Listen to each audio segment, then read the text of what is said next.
Everyone, welcome to नॉकी plus academy. जैसा कि आपको पता है कि हमने अपने चैनल पर एमटीएस की प्रैक्टिस सीरीज स्टार्ट की है और आज हमारा प्रैक्टिस सेट 12 है। देखिए, हम अपने प्रैक्टिस सेट में प्रीवियस पेपर को डिस्कस कराते हैं और आज हमारे 5 सितंबर के थर्ड शिफ्ट का पेपर है। आइए स्टार्ट करते हैं बिना टाइम वेस्ट किए। Question number first. देखिए, क्वेश्चन नंबर फर्स्ट है आपके सामने। भारत के किस राज्य में स्थानांतरित खेती को ब्रिंगा के नाम से जाना जाता है? भैया, किस राज्य में स्थानांतरित खेती को ब्रिंगा के नाम से जाना जाता है? ऑप्शन ए आंध्र प्रदेश में, ऑप्शन बी मध्य प्रदेश में, ऑप्शन सी उड़ीसा में या फिर केरल में। तो इसका सही जवाब हो जाएगा उड़ीसा में। उड़ीसा में स्थानांतरित खेती को ब्रिंगा कहते हैं। बात करते हैं आंध्र प्रदेश में क्या कहते हैं, तो आंध्र प्रदेश में भैया पोडू कहा जाता है। क्या कहा जाता है? पोडू कहा जाता है। मध्य प्रदेश में बेवर या दहिया कहा जाता है। इसके अलावा उड़ीसा को तो हमने देख ही लिया, ब्रिंगा कहा जाता है उड़ीसा में। और केरल में क्या कहा जाता है? केरल में पोनम कहा जाता है। केरल में पोनम कहा जाता है। और इसके अलावा एक और है झारखंड। झारखंड में कुरुवा कहा जाता है। झारखंड का क्वेश्चन आया हुआ एग्जाम में, आपको याद रखना होगा। आइए चलते हैं अगले प्रश्न की तरफ। अगला प्रश्न है हमारे पास, एटीएम शब्द का संक्षिप्त अर्थ क्या है? Option A automated teller machine, option B स्वचालित लेन देन प्रबंधन, या फिर ऑप्शन सी खाता ट्रैकिंग मॉड्यूल, या फिर ऑप्शन डी सर्वकालिक धन। देखिए, एटीएम शब्द का संक्षिप्त अर्थ होता है ऑटोमेटेड टेलर मशीन। आपको याद रखना होगा क्या भैया? Automated teller machine. बात हो रही है एटीएम की, तो आपको पता होना चाहिए भैया एटीएम की स्थापना कब हुई थी और किसने की थी। ठीक है, एटीएम की खोज किसने की थी? एटीएम की खोज 1967 यानी कि 1967 में जॉन शेफर्ड वार्नेस ने की थी। किसने की थी? जॉन शेफर्ड वार्नेस ने की थी। और सबसे पहले एटीएम कहाँ स्थापित किया गया था? तो सबसे पहला एटीएम 1967 में ही बार्कलेज बैंक के द्वारा लंदन में स्थापित किया गया था। कहाँ स्थापित किया गया था भैया? लंदन में स्थापित किया गया था। भारत में पहला एटीएम 1987 में एचएसबीसी ने लगाया। कहां पर लगाया? मुंबई में लगाया था। ठीक है, तो भारत में पहला एटीएम कब लगाया गया? 1987 में। दुनिया में पहला एटीएम कब लगा था? 1967 में। आपको याद रखना होगा। आगे चलते हैं अगले प्रश्न की तरफ। अगला प्रश्न है हमारे पास, निम्नलिखित में से कौन सा राजनीति का निर्देशक सिद्धांत नहीं है? तो इनमें से कौन सा राजनीति का निर्देशक सिद्धांत नहीं है? ऑप्शन ए न्यायपालिका को कार्यपालिका से अलग करना, ऑप्शन बी भारत के किसी भी भाग में निवास करना, ऑप्शन सी समान नागरिक संहिता, या फिर ऑप्शन डी है स्मारकों का संरक्षण। तो आपको इसका सही जवाब बताना है। देखिए, इसका सही जवाब हो जाएगा ऑप्शन बी, भारत के किसी भी भाग में निवास करना। ये हमारा नीति का निर्देशक सिद्धांत नहीं, बल्कि ये हमारा मौलिक अधिकार है और आर्टिकल 19 के अंतर्गत ये आता है। ठीक है, आप इसे याद रखेंगे। बात हो रही है राज्य के नीति निर्देशक सिद्धांत की, तो हम देख लेते हैं भैया नीति निर्देशक सिद्धांत को कहाँ से लिया गया है। इसको आयरलैंड के संविधान से लिया गया है। कहाँ से लिया गया है? आयरलैंड के संविधान से इसे लिया गया है। और इसकी व्याख्या हमारे संविधान के भाग 4 के आर्टिकल 36 से आर्टिकल 51 तक नीति निर्देशक सिद्धांत की व्याख्या है।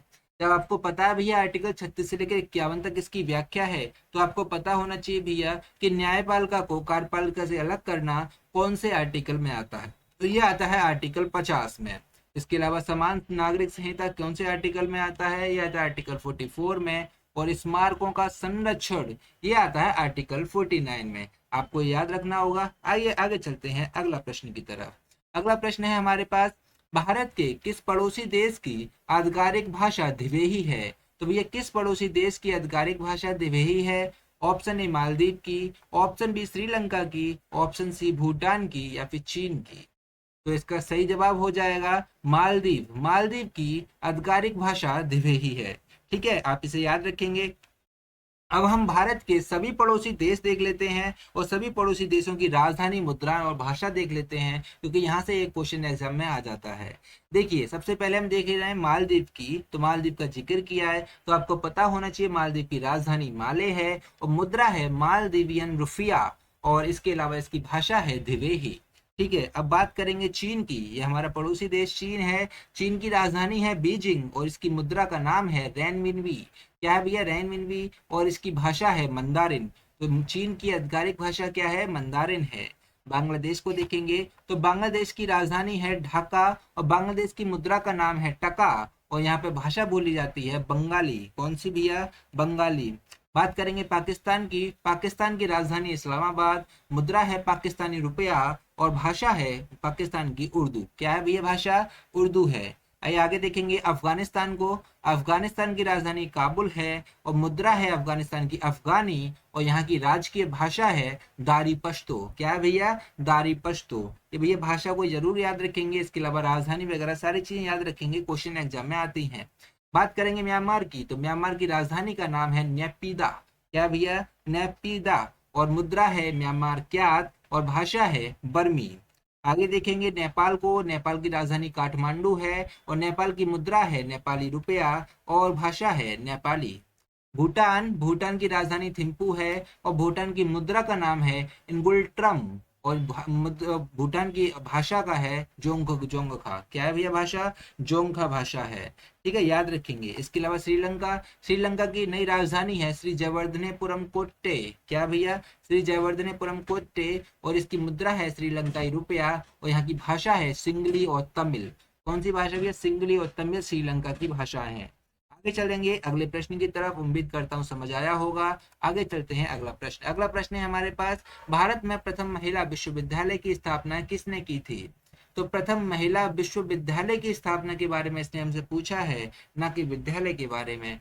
देखिए ऑप्शन है Dhondo Keshav Karve, option B Ashutosh Mukherjee, option C William Hunter या फिर सैयद अहमद खान। देखिए भारत में प्रथम महिला विश्वविद्यालय की स्थापना किसने की थी? तो प्रथम महिला विश्वविद्यालय की स्थापना धोंडो केशव कर्वे ने की थी। ऑप्शन ए इसका जवाब हो जाएगा धोंडो केशव कर्वे। ठीक है, याद रखेंगे। तो इसके अलावा प्रथम महिला विश्वविद्यालय का नाम क्या था? आपको पता होना चाहिए। देखिए प्रथम महिला विश्वविद्यालय का नाम था श्रीमती नाथीबाई दामोदर ठाकर से महिला विश्वविद्यालय। ये प्रथम महिला विश्वविद्यालय का नाम था। इसकी स्थापना 1916 में पुणे के महाराष्ट्र में इसकी स्थापना हुई थी। पुणे में हुई थी, जो कि महाराष्ट्र में आता है पुणे, यहाँ पर इसकी स्थापना हुई थी। इसकी स्थापना किसने की थी? धोंडो केशव कर्वे ने की थी और धोंडो केशव कर्वे को 1958 में भारत रत्न से भी सम्मानित किया गया है। ठीक है भैया। इसके अलावा बात की है यहाँ पे विश्वविद्यालय की, महिला विश्वविद्यालय की, तो आपको पता होना चाहिए कि प्रथम महिला विद्यालय किसने खोला था? तो प्रथम महिला विद्यालय सावित्रीबाई फुले ने खोला था और 1 जनवरी 1848 को खोला था। कब खोला था? 1 जनवरी 1848 को खोला था। ठीक है भैया, याद रखेंगे। आइए आगे चलते हैं अगला प्रश्न की तरफ। अगला प्रश्न है हमारे पास, भारत में महोगनी, रोजवुड और सिनकोना के पेड़ किस प्रकार के वनों में पाए जाते हैं? तो भारत में महोगनी, रोजवुड और सिनकोना के पेड़ किस प्रकार के वनों में पाए जाते हैं? ऑप्शन ए उष्णकटिबंधीय सदाबहार वन, ऑप्शन बी उष्णकटिबंधीय पर्णपाती वन, मैंग्रोव वन या फिर पर्वतीय वन। देखिए तो इसका सही जवाब हो जाएगा ऑप्शन ए उष्णकटिबंधीय सदाबहार वन।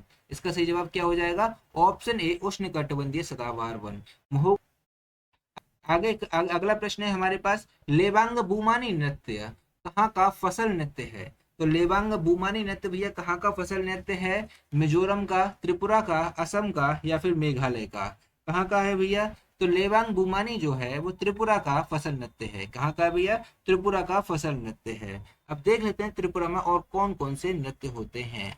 देखिए भैया त्रिपुरा में और कौन कौन से नृत्य होते हैं जो कि इम्पोर्टेंट हो जाते हैं। लेबांग बुमानी अभी हमने देख लिया। इसके अलावा होजागिरी, गजानन वेलकम ये हैं। इसके अलावा है सुलमानी, डेलो और हिक हक और संगराई, ये त्रिपुरा के कुछ लोक नृत्य हो जाते हैं।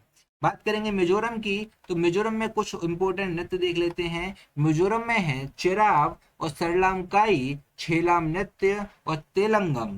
क्या भी? तेलंगम, ख्वालम, सांवलिया, चैलम और पार नृत्य, ये हैं मिजोरम के कुछ नृत्य। आपको याद रखना होगा, आपको ये ना याद कर लेना है। इसका आपको पीडीएफ मिल जाएगा हमारे टेलीग्राम चैनल पर। ठीक है, मेघालय के देखते हैं। मेघालय के लाहो वांगला, शादसुक, नोंगक्रेम, इसके अलावा बेहदी नखलम, डारिंगेटा और डारसेगाटा, ये मेघालय के कुछ लोक नृत्य हो जाते हैं। बात करेंगे असम की। असम में है बिहू, बिछुआ, झुमरा, बागुरुम्बा और अंकिया नाट और नट पूजा, ये काफी अधिक इंपॉर्टेंट है, आपको इन्हें याद रखना होगा। आइए चलेंगे अगला प्रश्न की तरफ। अगला प्रश्न है हमारे पास, आधुनिक आवर्त सारणी में कितने तत्व सूचीबद्ध हैं? भैया आधुनिक आवर्त सारणी में कितने तत्व हैं? ऑप्शन ए 107, 81, 91 या फिर 118। देखिए हमारी आधुनिक आवर्त सारणी में 118 तत्वों को सूचीबद्ध किया गया है। ऑप्शन डी इसका सही जवाब हो जाएगा।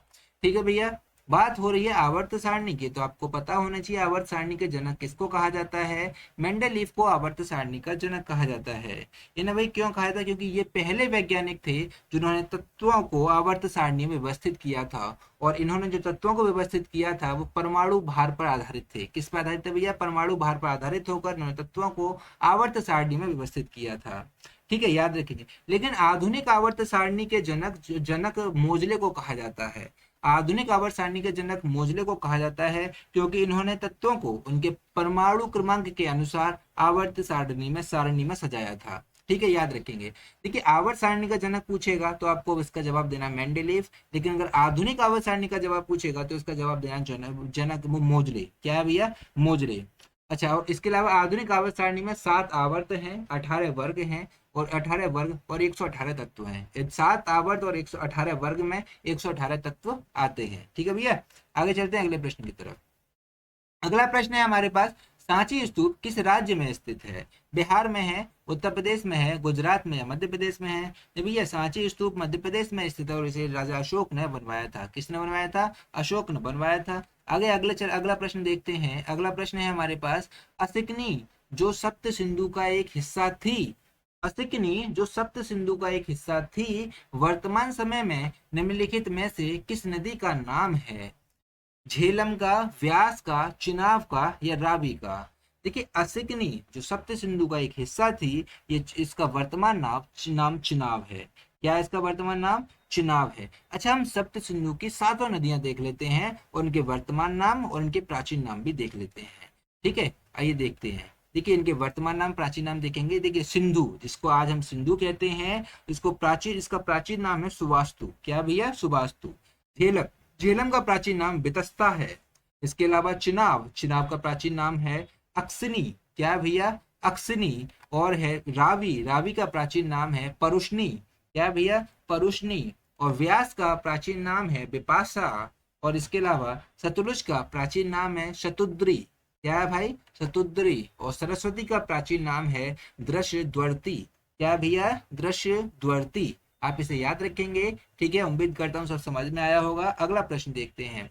अगला प्रश्न है हमारे पास, भारत के नामात्र कार्यकारी प्राधिकारी कौन होते हैं। नामात्र कार्यकारी प्राधिकारी कौन होते हैं भारत के, उपराष्ट्रपति, महान्यायवादी, राष्ट्रपति या फिर प्रधानमंत्री।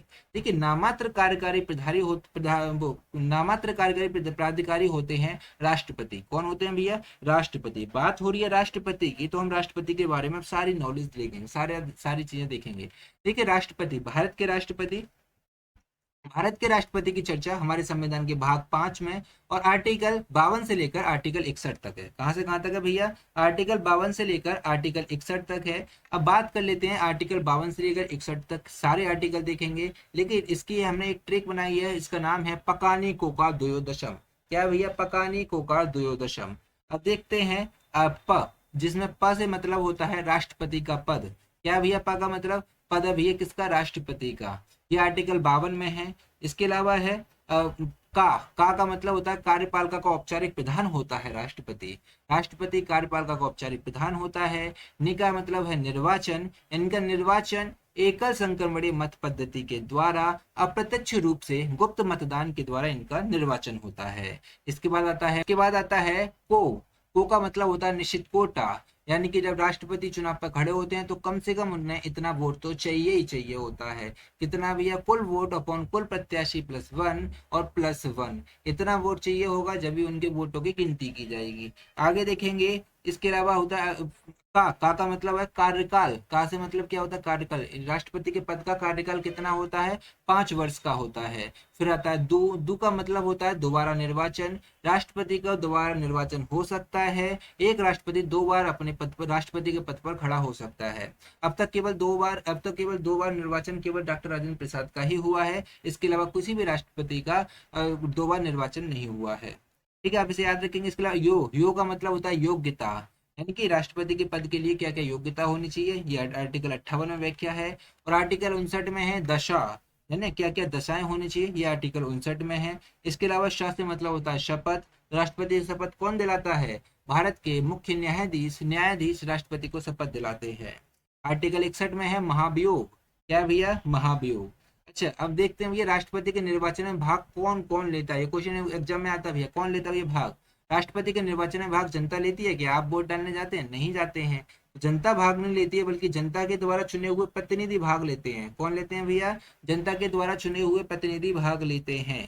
ठीक है, अच्छा देखते हैं इनमें, इनके चुनाव में कौन कौन भाग लेते हैं। देखिए, लोकसभा प्लस राज्यसभा प्लस सभी राज्यों के निर्वाचित सदस्य राष्ट्रपति के निर्वाचन में भाग लेते हैं। कौन कौन? लोकसभा, राज्यसभा, सभी राज्यों के निर्वाचित सदस्य। ठीक है, इसके अलावा दिल्ली और पांडिचेरी में विधानसभाएं हैं, तो वहां पर भी निर्वाचित होते हैं सदस्य, तो वहां के भी निर्वाचित सदस्य राष्ट्रपति के निर्वाचन में भाग लेते हैं। ठीक है, याद रखेंगे। देखिए, इनमें निर्वाचित सदस्य भाग लेते हैं, ना कि मनोनीत सदस्य। मनोनीत सदस्य राष्ट्रपति के निर्वाचन में भाग नहीं लेते हैं। और इसके अलावा विधान परिषद के सदस्य भी भाग नहीं लेते हैं। ये कौन कौन नहीं भाग नहीं लेते? देखिए राज्यसभा के 12 मनोनीत सदस्य, लोकसभा के 2 मनोनीत सदस्य, और इसके अलावा किसी भी राज्य की विधान परिषद, किसी भी राज्य की विधान परिषद राष्ट्रपति के निर्वाचन में भाग नहीं लेती है। ठीक है, याद रखेंगे। आगे चलते हैं, अगला प्रश्न। अगला प्रश्न है हमारे पास, निम्नलिखित में से कौन अनफिनिश्ड ए मेमोयर पुस्तक का लेखक है? तो इनमें से कौन अनफिनिश्ड ए मेमोयर पुस्तक का लेखक है? करीना कपूर, प्रियंका चोपड़ा, आयुष्मान खुराना या फिर शिल्पा शेट्टी? तो इसका सही जवाब हो जाएगा प्रियंका चोपड़ा, ऑप्शन बी। प्रियंका चोपड़ा के द्वारा लिखित है अनफिनिश्ड ए मेमोयर। ठीक है, याद रखेंगे। हम देखते हैं करीना कपूर के द्वारा क्या लिखा हुआ है। करीना कपूर के द्वारा लिखी हुई पुस्तक का नाम है प्रेगनेंसी बाइबल डिलीवरी सून। ये है करीना कपूर के द्वारा लिखी हुई पुस्तक का नाम। बात करेंगे आयुष्मान खुराना। आयुष्मान खुराना के द्वारा लिखी हुई पुस्तक है क्रैकिंग द कोड। और है शिल्पा शेट्टी। शिल्पा शेट्टी के द्वारा लिखी हुई पुस्तक का नाम है the diary of A domestic दिवा। क्या भैया? The diary of A domestic दिवा। ये एक शिल्पा शेट्टी के द्वारा लिखी हुई पुस्तक का नाम है। आइए देखेंगे अगला प्रश्न। अगला प्रश्न है हमारे पास, वह ईरानी शासक कौन था जिसने 1739 में दिल्ली शहर पर हमला किया और अपार धन संपत्ति लूट ली थी? ऐसा भैया कौन सा शासक था? अहमद शाह कजर, नादिर शाह, अहमद शाह अब्दाली या फिर अब्बास प्रथम? तो 1739 में आक्रमण किया था दिल्ली पर, वो था नादिर शाह। कौन था भैया? नादिर शाह। ऑप्शन बी इसका सही जवाब हो जाएगा। ठीक है भैया। अच्छा, जिस समय नादिर शाह ने दिल्ली पर हमला किया था, उस समय भारत में कौन मुगल बादशाह थे? तो उस समय भारत में मुगल बादशाह थे मोहम्मद शाह।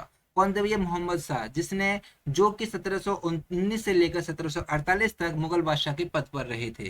ठीक है, इन्हीं के समय पर नादिर शाह ने भारत पर या दिल्ली पर आक्रमण किया था, और नादिर शाह को ईरान का नेपोलियन भी कहा जाता है। आप इसे याद रखेंगे। और ये भारत से कोहिनूर हीरा और मयूर सिंहासन को लूट कर ले गया था। कौन लूट कर ले गया था? नादिर शाह लूट कर ले गया था। ठीक है भैया, याद रखेंगे। अच्छा, मयूर सिंहासन को बनवाया किसने था? ये मयूर सिंहासन को शाहजहां ने बनवाया था। आपको ये पता होना चाहिए। अब हम बात करते हैं अहमद शाह अब्दाली की। अहमद शाह अब्दाली, जिसे दुर्रे दुर्रानी के नाम से भी जाना जाता है, और इसने भारत पर 7 बार आक्रमण किया था। और पहली बार आक्रमण मोहम्मद शाह के समय पर किया था, और सबसे ज्यादा बार आक्रमण अहमद शाह के समय पर किया था। उस समय अहमद शाह कौन थे? मुगल बादशाह थे। और अहमद शाह अब्दाली के बीच में, मराठों के बीच में एक युद्ध हुआ था, पानीपत का तृतीय युद्ध 1761 में। काफी अधिक इंपोर्टेंट है, इसे याद रखेंगे। 1761 में पानीपत का तृतीय युद्ध किस किस के बीच लड़ा गया था? तो ये लड़ा गया था अहमद शाह अब्दाली और मराठों के बीच में। ठीक है भैया, आगे चलते हैं अगले प्रश्न की तरफ। अगला प्रश्न है हमारे पास, पंडित भीमसेन जोशी। पंडित भीमसेन जोशी किस घराने से संबंधित थे? बनारस से, किराना से, आगरा से या फिर दिल्ली से? तो पंडित भीमसेन जोशी किराना घराना से संबंधित थे। कि भैया किससे हैं? किराना घराना से संबंधित है। आपको ये याद होना चाहिए। देखिए, घराना से रिलेटेड क्वेश्चन एक एग्जाम में आता ही आता है जरूर, तो आपको सारे घराने पता होने चाहिए। देखिए, हमने यहाँ पे लिख भी दिए, मेंशन किए हैं घरानों को। इनसे ही क्वेश्चन आएगा जो मैंने घराने लिखे हैं। देखिए, किराना घराना, किराना घराने से संबंधित हैं अब्दुल करीम खान, अब्दुल वालिद खान और भीमसेन जोशी, गंगूबाई और नचिकेता शर्मा। ये किराना घराना से संबंधित है। ठीक है, जयपुर घराने से संबंधित हैं उस्ताद अलादिया खान, जो कि संस्थापक हैं। इसके अलावा किशोरी अमोनकर, ये जयपुर घराने से संबंधित हैं। रायगढ़ घराने से संबंधित है महाराजा चक्रधर, जो कि संस्थापक हैं। इसके अलावा दिल्ली घराना से संबंधित हैं सिदर खान डाड़ी और उस्ताद इकबाल अहमद खान, ये दिल्ली घराना से संबंधित हैं। इसके अलावा पटियाला घराना से संबंधित है मियां कल्लू, जो कि संस्थापक हैं, और हैं उस्ताद बड़े गुलाम अली खान उस्ताद इकबाल अहमद खान और अजय परवीन ये पटियाला घराना से संबंधित हैं।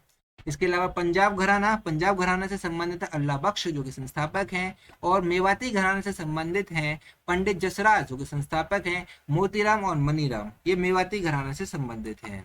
बात करेंगे सेनिया घराना की, तो सेनिया घराना से संबंधित हैं बिलास खान नौबत खान जो कि संस्थापक हैं। इसके अलावा हरिप्रसाद चौरसिया ये सेनिया घराना से संबंधित है। ठीक है भैया, आप इसे याद रखेंगे। देखिए घराना से रिलेटेड क्वेश्चन एग्जाम में आता है और आपको इनका पीडीएफ मिल जाएगा हमारे टेलीग्राम चैनल पर। आइए देखेंगे अगला प्रश्न। अगला प्रश्न है हमारे पास, इनमें से किसने ग्रैमी जीतने वाले पहले भारतीय पुरुष हैं? इनमें से कौन ग्रैमी जीतने वाले पहले भारतीय पुरुष हैं? ये कौन है भैया ग्रैमी जीतने वाले पहले भारतीय पुरुष? तो वो है पंडित रविशंकर। कौन है भैया? पंडित रविशंकर। ऑप्शन ए इसका सही जवाब हो जाएगा। आइए देखेंगे ग्रैमी अवार्ड के बारे में कुछ इंपोर्टेंट फैक्ट। देखिए ग्रैमी अवार्ड जिसका पूरा नाम ग्रामोफोन अवार्ड है, इसकी स्थापना 1958 में हुई थी।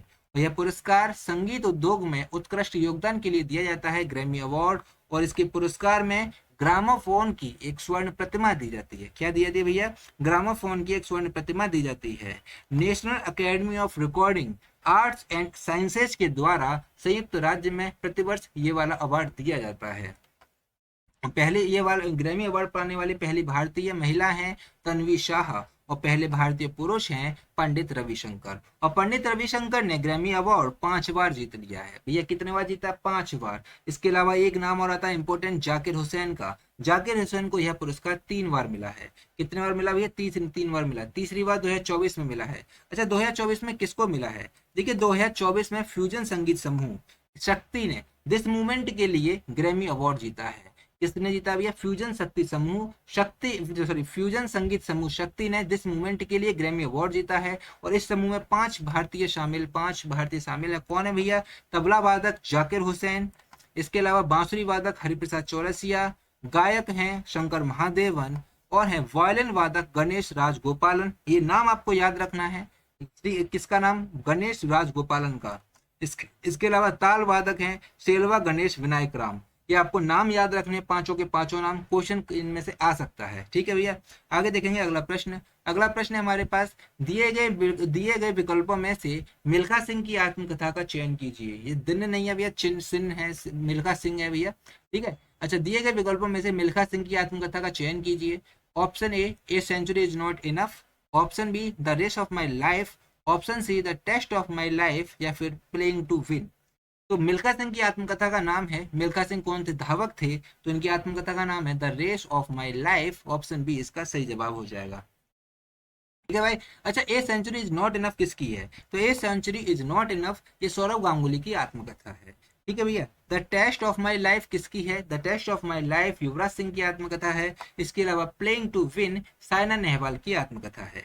आइए देखेंगे अगला प्रश्न। अगला प्रश्न है हमारे पास, महारी नृत्य और गोटीपुआ नृत्य निम्नलिखित में से किस राज्य से संबंधित है? कौन कौन से महारी नृत्य और गोटीपुआ नृत्य निम्नलिखित में से किस राज्य से संबंधित हैं? ऑप्शन है उड़ीसा से, हरियाणा से, उत्तर प्रदेश से, या बिहार से। तो ये नृत्य जो है ये संबंधित है उड़ीसा से। इसका सही जवाब ऑप्शन है उड़ीसा हो जाएगा। देखिए मैंने आपको काफी बार नृत्य करा दिया हूँ, कई सारे स्टेट के मैं नृत्य करा दिए हैं। तो आपको बताना भैया हरियाणा से कोई भी 3 नृत्य के नाम बताइए आप। हरियाणा से कोई भी 3 नृत्य के नाम, हरियाणा के, क्योंकि हरियाणा से कोई भी 3 नृत्य हम यहाँ पे देख लेते हैं। देखिए वो है मजीरा, फाग नृत्य और धमाल। ये सारे मैंने इंपोर्टेंट ही लिखे हैं। अच्छा उत्तर प्रदेश के कोई भी 3 नृत्य बताइए। उत्तर प्रदेश के कोई भी 3 नृत्य हैं, चरकुला, नौटंकी और नटवरी। इसके अलावा बिहार के कोई भी 3-4 नृत्य बता दीजिए। तो बिहार के हैं कर्मा, विदेशिया, कजरी और जोगिया। ये बिहार के कुछ नृत्य हो जाते हैं। ठीक है, आइए देखेंगे अगला प्रश्न।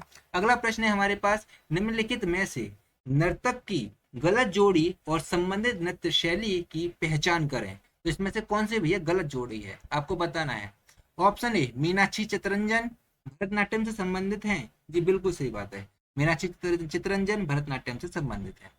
कुमकुमधर कुचिपुड़ी से संबंधित हैं। भैया कुमकुमधर कुचिपुड़ी से संबंधित नहीं है, बल्कि कथक से संबंधित है। किससे संबंधित है? कथक से संबंधित है। तो ऑप्शन बी इसका सही जवाब हो जाएगा। इसने मुझसे गलत जोड़ी पूछी और तो हमने इसका गलत जोड़ी बता दी। कुमकुमधर कुचिपुड़ी से संबंधित नहीं है। अच्छा तो कुचिपुड़ी से कौन संबंधित है बताइए भैया, 2-3 नाम जो इंपोर्टेंट हो, जो कि एग्जाम में आए हुए हों। देखिए कुचिपुड़ी से संबंधित हैं यामिनी कृष्णमूर्ति, स्वप्न सुंदरी और शोभा नायडू। ये कुचिपुड़ी से संबंधित है। भरतनाट्यम से संबंधित कौन? भरतनाट्यम से संबंधित हैं यामिनी कृष्णमूर्ति। देखिए यामिनी कृष्णमूर्ति कुचिपुड़ी से संबंधित भी हैं और यामिनी और भरतनाट्यम से भी संबंधित है। इसके अलावा सोनल मानसिंह और रुक्मणी देवी अरुणदेव ये भरतनाट्यम से संबंधित है। इसके अलावा मणिपुरी, देखिए मणिपुरी से वो श्रुति बंदोपाध्याय तो है ही, श्रुति बंदोपाध्याय तो है ही। इसके अलावा है नीलेश्वर मुखर्जी और रंजना झावेरी। कौन है भैया? रंजना झावेरी। ठीक है, झावेरी जितने भी सिस्टर्स हैं, झावेरी जहां भी लगा होगा वो सारे के सारे मणिपुरी से संबंधित हैं, आप इसे याद रखेंगे। इसके अलावा कथक, कथक से संबंधित हैं बिरजू महाराज, लच्छू महाराज और कुमकुमधर, ये कथक से संबंधित है। ठीक है, आगे देखेंगे अगला प्रश्न की तरफ। अगला प्रश्न है हमारे पास, निम्नलिखित में से कौन सा संगीतकार पंचमदा के नाम से लोकप्रिय है? तो इसमें से कौन सा संगीतकार पंचमदा के नाम से लोकप्रिय है? तो वो है आर डी बर्मन। कौन है भैया? R D Burman. Option D इसका सही जवाब हो जाएगा। आइए देखेंगे अगला प्रश्न। अगला प्रश्न है हमारे पास, मुक्तेश्वर नृत्य महोत्सव 14 से 26 जनवरी तक किस राज्य के मुक्तेश्वर मंदिर में आयोजित किया जाता है? तो मुक्तेश्वर नृत्य महोत्सव किस राज्य के मुक्तेश्वर मंदिर में आयोजित किया जाता है? उत्तराखंड, उड़ीसा, मध्य प्रदेश या हिमाचल प्रदेश? तो सही जवाब हो जाएगा ऑप्शन बी, उड़ीसा। इसका सही जवाब क्या हो जाएगा? उड़ीसा। आइए देखेंगे अगला प्रश्न। अगला प्रश्न है हमारे पास, अप्रैल 2024 में आकाशवाणी समाचार के महानिदेशक का पदभार किसने ग्रहण किया है? ठीक है, अप्रैल 2024 में, ये करंट का क्वेश्चन है, आकाशवाणी समाचार के महानिदेशक का पदभार किसने ग्रहण किया है? मौसमी चक्रवर्ती ने, नलिनी अस्थाना ने, जय शाह ने या फिर रश्मि ने? तो इसका सही जवाब हो जाएगा मौसमी चक्रवर्ती ने। किसने पदभार ग्रहण किया है? मौसमी चक्रवर्ती ने। तो आज के लिए बस इतना ही, मिलते हैं नेक्स्ट वीडियो पर, तब तक के लिए टेक केयर, बाय बाय। अगर आपको वीडियो अच्छा लगे तो प्लीज हमारे चैनल को लाइक शेयर सब्सक्राइब जरूर करें।